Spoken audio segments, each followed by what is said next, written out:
ఆ తర్వాత ప్రతాపరుద్ర రాజా వారు ఒక శైవ భక్తులు, కాకతీయ వంశంలో అవతరించిన వారు.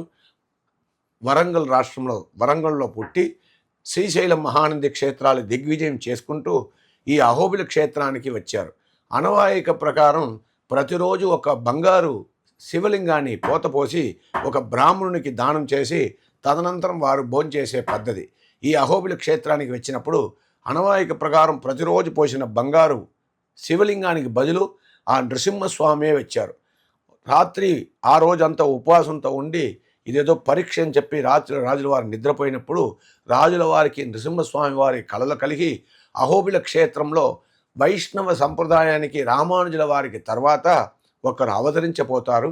వారికి ఈ ఒక్క బంగారు విగ్రహాన్ని ఇచ్చేసి తదనంతరం నీ యథావిధిగా శివలింగాన్ని పూజించుకోకాక అని చెప్పినప్పుడు ఆ క్షేత్రంలోనే వెలిసిన ఆ నృసింహస్వామి చేతిలో ఉండే బంగారు విగ్రహం ఆ మొట్టమొదట పీఠాధిపతి వారికి దానంగా ఇచ్చి ఆనాటి నుంచి ఈనాటి వరకు 650 సంవత్సరం నుంచి ఈ అహోబిల మఠం పీఠాది పరంపరాధీనంలో ఈ దేవస్థానం అంతా పరిపాలించబడుతున్నది కనుక ఈ అహోబిల మఠంలో వైష్ణవ క్షేత్రం ముఖ్యమైన క్షేత్రం.